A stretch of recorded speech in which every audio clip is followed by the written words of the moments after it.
Fazemos assim uma... Por acaso tinhas pedido o arroz de lingarão. Arroz de lingarão é o ponto forte daquilo. E hoje vamos falar de culinária. Bem-vindos a mais um episódio de culinária, exatamente, para variar um bocadinho, variamos de cenário. Variamos de ambiente, não variamos de disposição, porque a disposição é sempre a mesma, a vontade de partilhar é sempre a mesma, mas podemos variar de tema. Mas falando um bocadinho mais sério sobre um tema que ninguém quer saber... De culinária todos querem saber. É verdade, é verdade. Malta pode não perceber, mas sou bom a comer. Mas é verdade, e também sou bom e gosto muito de comer. Seguro já é o contrário. Exato, aqui já ninguém quer saber de seguros. Há um tema que hoje está na ordem do dia e nós estamos a gravar este podcast em pleno verão e provavelmente vocês vão se cruzar com isto nesta altura ou se calhar mais à frente, porque isto vai ficar aqui eternamente nos nossos canais digitais. Mas estão a acontecer agora 2 incêndios com uma gravidade grande aqui na Europa, um em França, outro em Espanha, e que estão a preocupar um pouco, e bem, né, as autoridades e as populações e tudo mais. Não é tema que a gente já não tivesse falado, já abordámos isto noutros podcasts, e inclusivamente que tipo de seguros podem ser feitos, que tipo de ações podem ser tomadas, e a pergunta mantém-se, né? Porque normalmente o que é que acontece? As pessoas lembram de Santa Bárbara, estamos a falar em off, quando faz trovões, e normalmente a questão é que tipo de seguro pode ser feito, mais uma vez, que possa proteger as pessoas e com que antecedência é que esse seguro deve ser feito, porque existem períodos de carência que podem e devem ser respeitados, né? Porque às vezes, normalmente, nos seguros de saúde, eu sei que há um período de carência, ou então, se calhar, há produtos que já não têm essa carência, não sei, tu sabrás do que eu, mas como é que isto se processa? O que é que aquelas pessoas poderiam ter feito? Os números também era importante falar sobre as percentagens de pessoas que estão salvaguardadas, né? Para a gente ter um bocadinho este choque de realidade, que às vezes as pessoas pensam que está tudo salvaguardado e não há problema, que os seguros pagam tudo e vão recuperar, mas não é bem assim, para além da parte emocional que é sempre afetada e às vezes nunca se consegue recuperar, não é? Como tu uma vez disseste muito bem, há vidas que foram construídas e que depois são destruídas em meia dúzia de horas, literalmente, e às vezes não é a parte financeira que equilibra, às vezes é ali a questão também emocional. O que é que as pessoas podem fazer? Este incêndio em Espanha, desde que há registros, os espanhóis dizem que é o maior incêndio de sempre em Espanha. E isto volta sempre à mesma coisa. Estamos numa época onde todos falamos que os fenómenos anormais, as alterações climáticas estão em extremos. E isto vai continuar a acontecer. Estes incêndios é só também, né, e têm umas proporções muito maiores, derivado às alterações climáticas que tem estado a haver. Portugal foi afetado por as maiores, ou uma tempestade, ou várias tempestades, onde provocaram danos expressivos. Portugal nunca tinha passado por uma situação destas. Vai continuar a haver. Eu sinto-me sempre na obrigação de dizer, cada vez mais deveríamos ter esta preocupação. Não é para a gente estar a falar, mas temos que abrir os olhos e perceber que isto tem a ver com alterações, novos fenómenos, novas temperaturas mais altas, mais baixas, entre outras situações que nem faço ideia que aí virão. E temos que estar preparados para isto. Estávamos há pouco a falar, e a ASF, é a Autoridade de Supervisão de Seguros e Fundos de Pensões, lançou esta semana um artigo, o novo presidente desta associação, lançou um artigo e uma informação onde apenas 26% dos prejuízos estavam seguros. E 26% porque há muitas infraestruturas, as câmaras municipais e as entidades públicas tinham seguros. Quer dizer, que os monumentos, o estádio de futebol, o não sei o quê, isso estava tudo garantido por haver seguros nestas instituições públicas. Porque já tinham saído outras situações que nem sequer 20% da população tinha seguros para aquilo. E se as pessoas, e muitos dos que tinham, não tinham a cobertura de tempestades associadas à sua apólice. Porque o que a lei diz é que é só um incêndio e elementos de natureza, é a cobertura base de um seguro de habitação. É o que a lei diz, temos de ter um seguro de incêndio para as nossas habitações. Agora, já existe e já há movimentos de forma a que se crie um fundo para intempéries, para fenómenos naturais, já há movimentos neste sentido, mas enquanto há e não há, a única forma que as pessoas têm de se precaver é recorrer às seguradoras, aos mediadores, aos corretores de forma a fazer um seguro para os seus bens, em transferir a responsabilidade que eles têm a fazer o seguro para a seguradora. Nós não temos que ter o dinheiro no banco ou na conta para repor os bens. E efetivamente em Portugal, as pessoas, ninguém tem dinheiro para repor uma casa, para repor um armazém industrial, para repor um carro. A maior parte das pessoas recorre à banca ou então fecha. Muita gente vai fechar empresas lá. Isso é notícia. Naquela zona onde as tempestades afetaram mais, vai fechar muita gente. Agora, ainda há pouco estavas-me a perguntar o que é que as pessoas podem fazer. Um seguro, quando nós fazemos um seguro para uma habitação, já falámos disto também algumas vezes noutros vídeos, um seguro de uma habitação para 200 mil euros de habitação, fazemos o seguro, se calhar nem chega a 200 mil euros com o chamado multirrisco, com a maior parte das coberturas, onde garante isto. Isto é um seguro que nós concretizamos neste momento. O seguro da habitação, por norma, concretizamos agora, às 0 horas do próprio dia está ativo. Quer dizer que estou a fazer o seguro agora e estou completamente descansado a partir da manhã. Está tudo bem, pode acontecer um imprevisto que as seguradoras vão, com certeza, garantir a restituição dos bens que perco num fenómeno destes, não só para os incêndios, como para tudo o que aí vem. Tenha-se bem claro que tudo o que aí vem vai ser pior do que o que tem havido.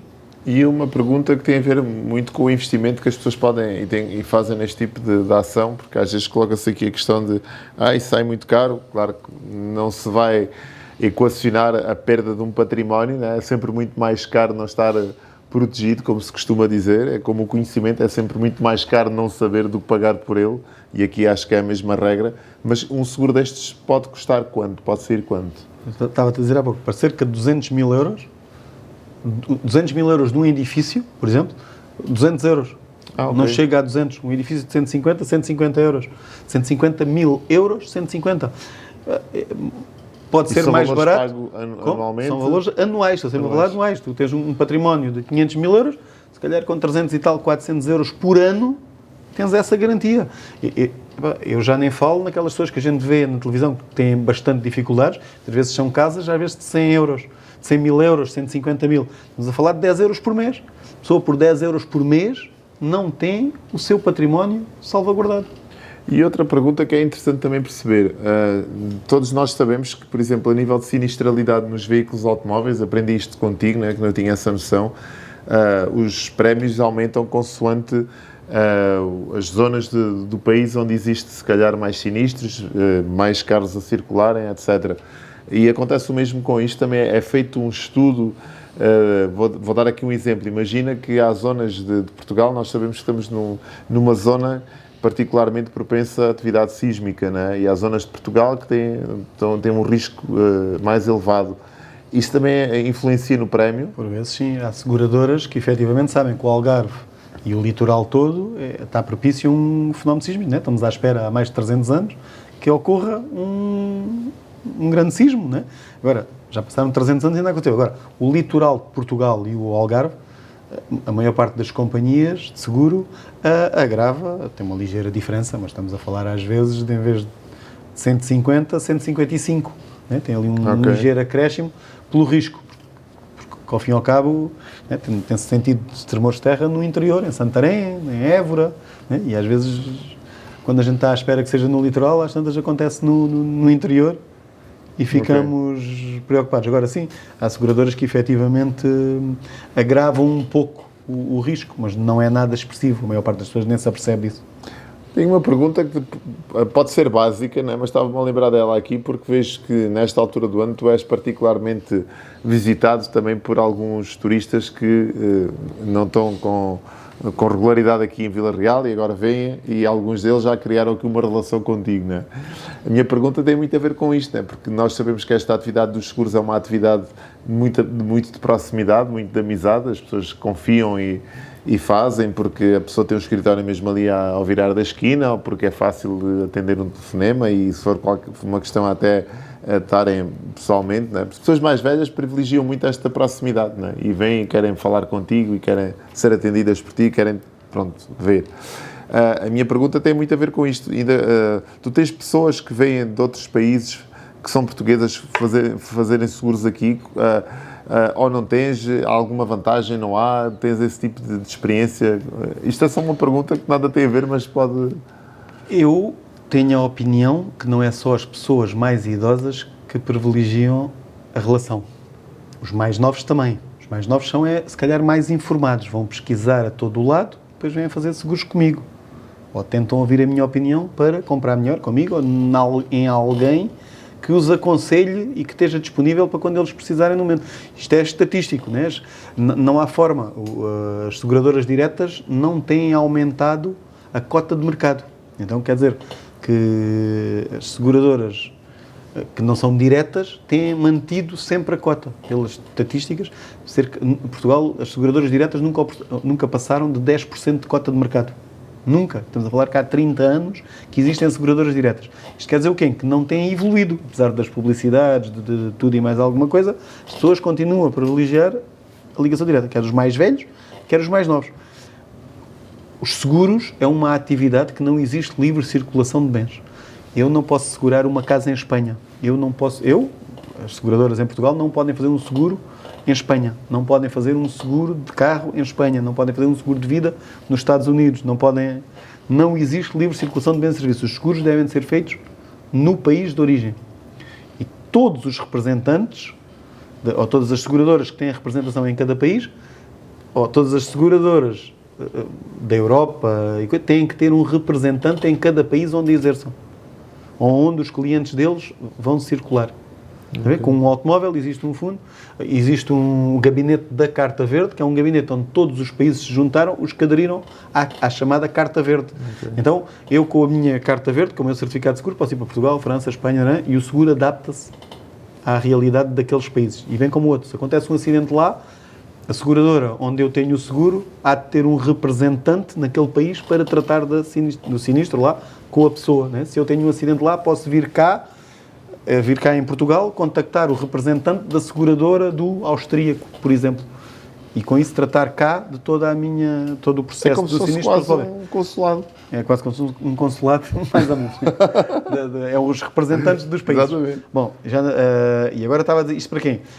Hoje, agora, o que é que tenho muitos imigrantes, eu só posso fazer seguros de pessoas com residências cá ou a bens de cá. Efetivamente, tenho muitos clientes, o Algarve e Portugal, temos muitos imigrantes, temos muitas segundas habitações, e quer dizer, em qualquer parte do mundo. Tenho muitos portugueses nos Estados Unidos que têm a casa, fazem comigo. Eu trato, às vezes estão 2, 3 anos sem vir cá, nós continuamos a tratar por WhatsApp, por e-mail. Hoje a proximidade que a comunicação social e que o telemóvel e tudo, os e-mails, os WhatsApps, o digital nos acrescenta, torna-nos já ali, né? Eu tenho grandes clientes em Braga, Chaves, Lisboa, Porto, Algarve, Sagres, há por todo lado, porque a proximidade, já falámos aqui num vídeo, que eu às vezes tenho pessoas, bons clientes, que nunca os vi, e tratamos como tu, como se tivéssemos uma amizade, pessoas que pagam uns milhares de euros de seguros, mas sabem que o meu número está lá sempre, sabem que eu correspondo, que eu trato, e às vezes, se calhar, paro para pensar, e esta pessoa confia tanto em mim, parece que somos amigos e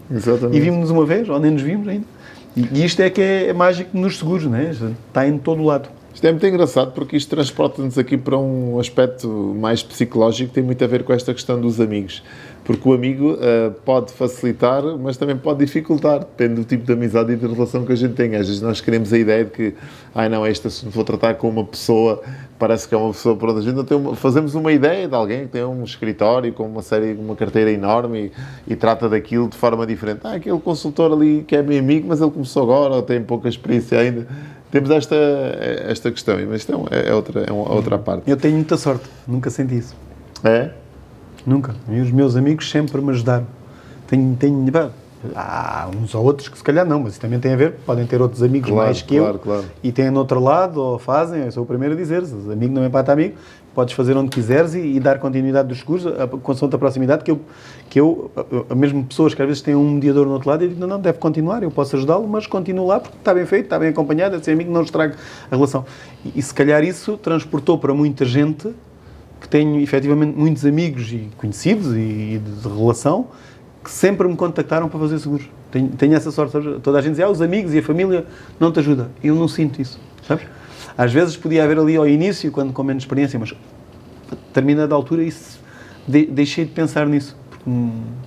Deixei de pensar porque não sentia, não existe, eu nunca tive. Os meus amigos, mal eu comecei, a malta toda contactavam-me para fazer seguros, né? Porque se percebia que havia, que estava atento, que ajudava. E tenho clientes de 20 e tal anos. Mas eu acho que tu... E não me lembro de perder. Estás a ver? Não, estás a ver? Ok, a malta faz, às vezes vai ao stand, o stand obrigou, o banco... Acontece, não é? Vêm-se numa situação e vêm-se obrigados a fazer no outro lado. Mas eu não sinto, e não sinto que perco. Sinto que tive sempre os mesmos, cá do meu lado. Mas eu acho que tu tens um dom muito especial para a coisa. Eu acho que tu tens esse toque de Midas para esta profissão. Eu acho que tens. Às vezes as pessoas enveredam pelas profissões por uma questão de necessidade e porque acham que é um bom negócio até fazerem parte daquele mundo, mas tu não. Eu acho que tu tens esse toque especial que faz com que as pessoas confiem, mesmo sem te conhecerem muito e percebam que és a pessoa certa. Estamos a chegar ao fim de mais um episódio e o objetivo, como em todos os outros, não é estender isto muito, é trazer-vos aqui alguns insights que possam acrescentar valor à vossa vida, ao vosso momento, para aquilo que estão a atravessar, sem nunca descurar as vossas maiores questões, que é aquilo que nós gostamos e que dá aqui vida ao nosso canal, que vocês podem fazer e colocá-los aqui por baixo do vídeo. Uma outra que não tenha sido abordada, uma dúvida que tenham, por mais básica que seja, a gente nunca sabe quando é que uma dica pode ajudar e mudar aqui a nossa forma de pensar, elucidar. Acima de tudo é isso. Mas antes de fecharmos, queria-te perguntar o que sempre pergunto. O que é que recomendas, não é? Nesta altura? Recomendas seguros de incêndios, proteção? Nesta época é por aí. Eu acho que devem-se preocupar efetivamente com os incêndios. O seguro de multirriscos das habitações é extremamente importante. É a nossa vida que está ali. É uma vida de trabalho dos nossos antepassados ou um banco que nos vai cobrar por nós não cumprirmos. E se tivermos um seguro de multirriscos atualizado, acreditem que vão pensar que ainda bem que tinham uma situação destas. E eu às vezes comparo quando alguém diz mas já viste as pessoas perdem tudo no incêndio. Eu já digo muitas vezes, a gente ainda se lembra, é recente os incêndios na Flórida. Os americanos têm a postura exatamente ao contrário. Vamos reconstruir isto tudo. Na América não soube dizer, perdi tudo, o que é que eu faço à minha vida? Exato. Na América disse, vamos reconstruir isto rapidamente. Os americanos não têm, ou muitos dos americanos que as casas arderem, não têm mais dinheiro que alguns destes portugueses. Têm, sim, as suas apólices de seguro atualizadas e sabem que as seguradoras vão repor aquilo tudo. É por aí. Malta, subscrevam o canal, deem um like neste vídeo, comentem, partilhem, como eu peço sempre, com o maior número de pessoas estas nossas intervenções, porque a gente nunca sabe quando é que uma palavra, uma mensagem, uma ideia pode ajudar a vida de alguém. Estamos juntos. Até ao próximo vídeo. Está feito!